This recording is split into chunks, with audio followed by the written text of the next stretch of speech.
Hello Libra, Sun, Moon, Rising, and Venus signs. Kamusta kayo? Sana po nasa mabuti kayong kalagayan. Welcome back po sa Star Tarot. At kung bago kayo rito, welcome din po kayo. Please subscribe, like, share my videos, and leave me a comment kung nakaresonate po kayo.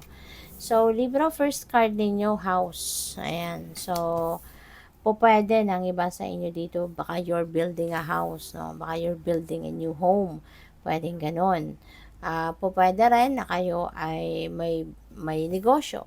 Maybe this is a home-based business. Pwedeng ganyan.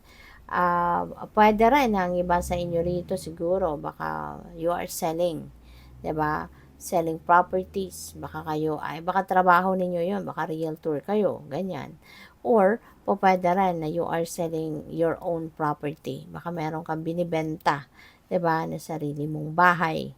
'Di ba? Pwedeng ganyan. Um, Renovations as well. Maaaring yun ang pinagkakabalahan din ng iba sa inyo dito. Baka magpaparenovate kayo or you're currently renovating your home. Pwedeng ganyan ang ganap. So, we also have the wealthy man. Si wealthy man, this is someone na talagang mayaman siya, mapera, ganyan, 'di ba? Or baka you are dealing with a wealthy man. Baka sa kanya mo binebenta yung bahay na ito. 'Di ba? Or baka sa kanya mo binebenta yung property, no? Na kung ano mang asset na inaano mo, binebenta mo. So, maybe you are dealing with this wealthy man. Possible din, no, na si wealthy man, baka asawa mo siya, no? Pwedeng asawa mo si wealthy man, and then maybe you are filing a divorce or annulment or legal separation with this person. At pwede yun ang pinag-uusapan dito sa adjudication. 'Di ba? O pwedeng may ano dito, merong arraignment or pwedeng merong pwede rin na nagkukonsulta pa lang kayo, no? Both of you, pwede kasi may lalaki, may babae. So, pwedeng nagkukonsulta kayo ngayon sa lawyer or sa judge regarding, no, sa paghihiwalay.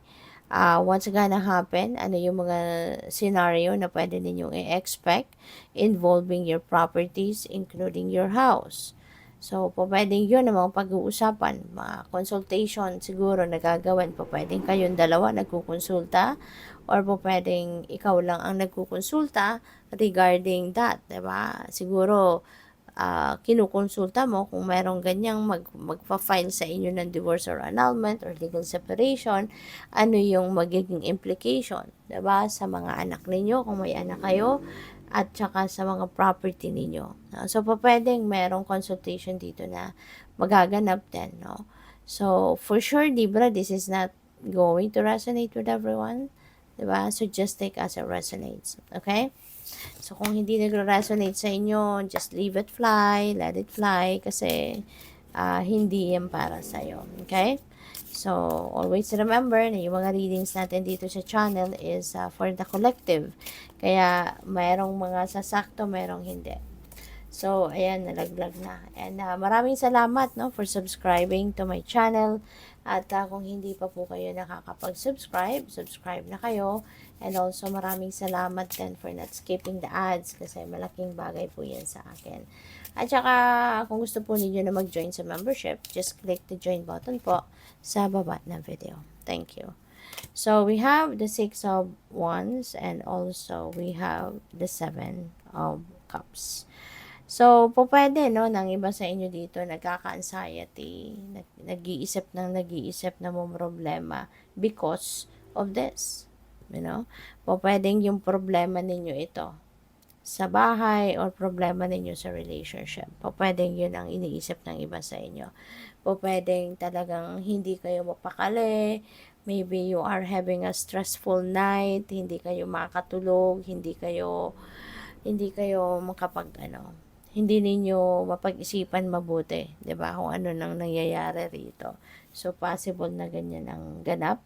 Kaya, yun, even in the middle of the night, maaaring nagigising kayo because of stress. So, maganda yan na meron kayong at least malalapitan, no? Na makakapagkonsulta kayo, makakapagtanong kayo, 'di ba? So, kaya maganda yan, go for it. So, we also have the Six of Wands. So, this is good, no? Kasi, po pwedeng makukuha mo kung ano yung ano, makukuha mo dito kung ano yung goal mo, you know? Na ano man ang goal mo sa ngayon, na could be related to this, makukuha mo yan, mapagtatagumpayan mo yan. Po pwede rin, na yung ito lang, dito lang tayo mag-focus for some of you. O pwede kasi na si wealthy man, baka manager mo to sa trabaho, 'di ba? Baka po pwedeng manager mo 'yan sa trabaho, pwede mong boss 'yan, CEO 'yan, pwedeng ganyan.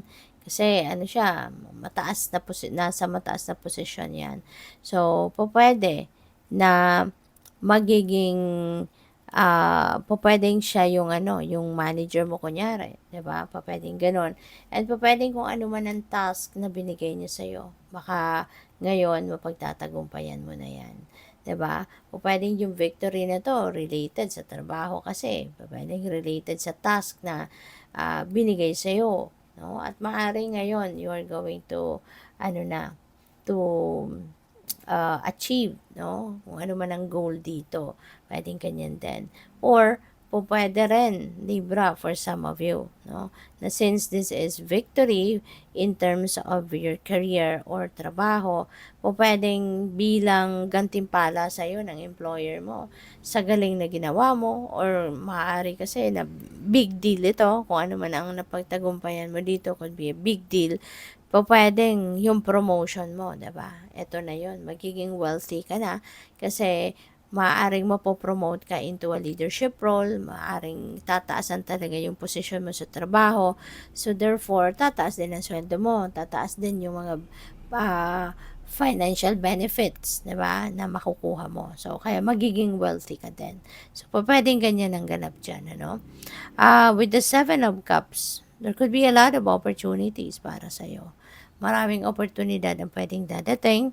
Maaaring ito ay dahil din, no, sa tagumpay mo. So, mas maraming magbubukas na magandang oportunidad para sa'yo. Kasi dahil sa tagumpay na to, marami siguro yung pwedeng ma-attract sa'yo na ibang kumpanya, or pwedeng yung sa kumpanya mo mismo na pinagtatrabahuan mo, merong mga ibang posisyon, no, that will be offered to you.